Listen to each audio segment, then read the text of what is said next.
కమల్ హాసన్కు మరో షాక్ తగిలేట్టే కనిపిస్తోంది. కన్నడ భాషపై ఆయన చేసిన వ్యాఖ్యలు ఏకంగా ఆయన రాజ్యసభ సీటుకే ఎసరు పెట్టేలా కనిపిస్తోంది.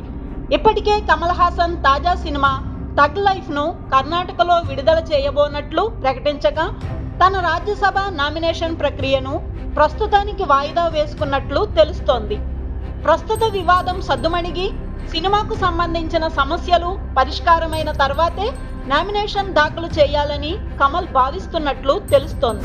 వైసీపీ సీనియర్ నేత అంబటి రాంబాబు పోలీసుల మధ్య తీవ్ర వాగ్వాదం చోటు చేసుకుంది. వెన్నుపోటు దినోత్సవం పేరుతో కార్యక్రమ నిర్వహణను పోలీసులు అడ్డుకోవడంతో అంబటి రాంబాబు వారిపై మండిపడ్డారు. తీవ్ర పదజాలంతో విరుచుకుపడ్డారు. అయితే ఓ పోలీస్ అధికారి అంబటి రాంబాబు తీరుపై నిప్పులు చెరిగారు. నువ్వెంత అంటే నువ్వెంత అనుకునే వరకు వెళ్ళింది. ఒకరికొకరు వేలు చూపించుకుంటూ ఘర్షణ పడ్డారు. కాళేశ్వరం ఎత్తిపోతల పథకంపై జరుగుతున్న విచారణను కాంగ్రెస్ ప్రభుత్వం రాజకీయ కక్ష సాధింపు చర్యగా మార్చిందని బీఆర్ఎస్ ఎమ్మెల్సీ తెలంగాణ జాగృతి అధ్యక్షురాలు కల్వకుంట కవిత ఆరోపించారు. రాజకీయ దురుద్దేశంతోనే మాజీ సీఎం కేసీఆర్కు నోటీసులు ఇచ్చారని ఆమె వివరించారు. కేసీఆర్కు నోటీసులు ఇవ్వడం అంటే మొత్తం తెలంగాణ ప్రజలకు నోటీసులు ఇచ్చినట్లే అని పేర్కొన్నారు. వైసీపీ ఎమ్మెల్సీ బొత్స సత్యనారాయణ తీవ్ర అస్వస్థతకు గురయ్యారు. విజయనగరం జిల్లా చీపురపల్లిలో వెన్నుబాటు దినం పేరుతో నిర్వహించిన ర్యాలీలో మాట్లాడుతూనే ఒక్కసారిగా కుప్పకూలిపోయారు. దాంతో కార్యకర్తలు వెంటనే ఆయన్ను సమీపంలోని ఆసుపత్రికి తరలించి చికిత్స అందించారు. ప్రస్తుతం ఆయన ఆరోగ్యం నిలకడగా ఉందని వైద్యులు పేర్కొన్నారు. రాష్ట్ర రాజకీయాలను మలుపు తిప్పిన యువగళం పాదయాత్రపై రూపొందించిన పుస్తకాన్ని యువనేత నారా లోకేష్ డిప్యూటీ సీఎం పవన్ కళ్యాణ్కు అందజేశారు. ఈ సందర్భంగా పవన్ కళ్యాణ్ మాట్లాడుతూ, నాటి రాక్షస పాలనపై ప్రజలను చైతన్యవంతం చేయడంలో యువగళం పాదయాత్ర సఫలీకృతమైందన్నారు. ఆనాటి అనుభవాలను కళ్లకు కట్టినట్టుగా పుస్తక రూపంలో తేవడంపై లోకేష్ను ప్రశంసించారు. జోగులాంబ గద్వాల్ జిల్లా రాజోలి మండలం పెద్ద దన్వాడ గ్రామంలో తీవ్ర ఉద్రిక్తత నెలకొంది.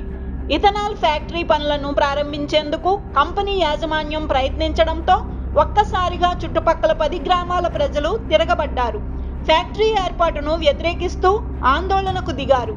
కంపెనీకి చెందిన వాహనాలను ధ్వంసం చేశారు. హైదరాబాద్ పాతబస్తీ బండ్లగూడలో అల్లం వెల్లుల్లి పేస్ట్ తయారీ కేంద్రంపై దాడులు నిర్వహించారు. ఫుడ్ సేఫ్టీ అధికారులు, పోలీసులు సంయుక్త ఆపరేషన్లో పెద్ద మొత్తంలో కల్తీ అల్లం వెల్లుల్లి పేస్ట్ను స్వాధీనం చేసుకున్నారు. టైటానియం డయాక్సైడ్, టర్మరిక్ పౌడర్ను కలిపి అల్లం వెల్లుల్లి పేస్ట్ తయారు చేస్తున్నట్లు గుర్తించారు. బీఆర్ఎస్ ఎమ్మెల్సీ కవితపై మంత్రి పొన్నం ప్రభాకర్ తీవ్ర విమర్శలు చేశారు.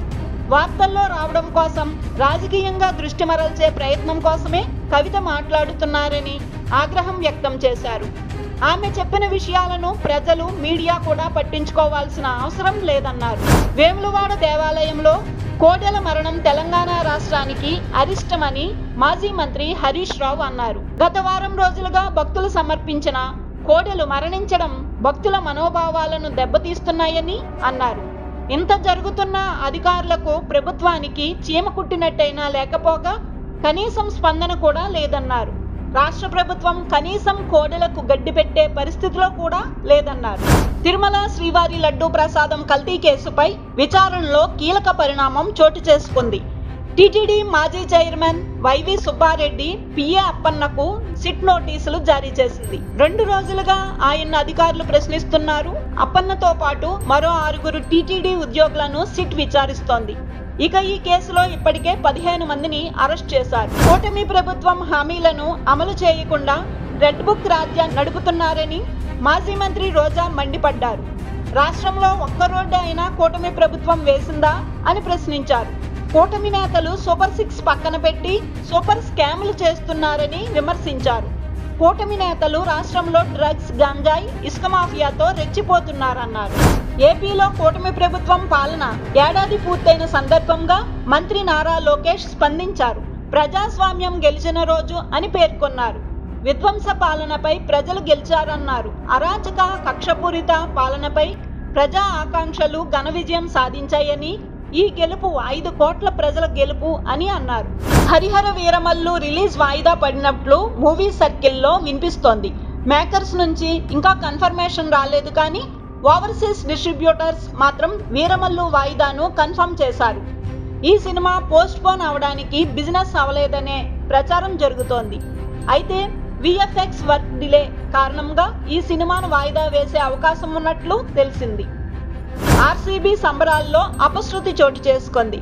హైదరాబాద్ సెక్రటేరియట్ దగ్గర పెద్ద ఎత్తున ఆర్సీబీ ఫ్యాన్స్ సంబరాలు నిర్వహించారు. అయితే పలు చోట్ల ట్రాఫిక్ జామ్ కావడంతో పోలీసులు లాఠీలకు పని చెప్పారు. పలువురిపై లాఠీ చార్జ్ చేశారు.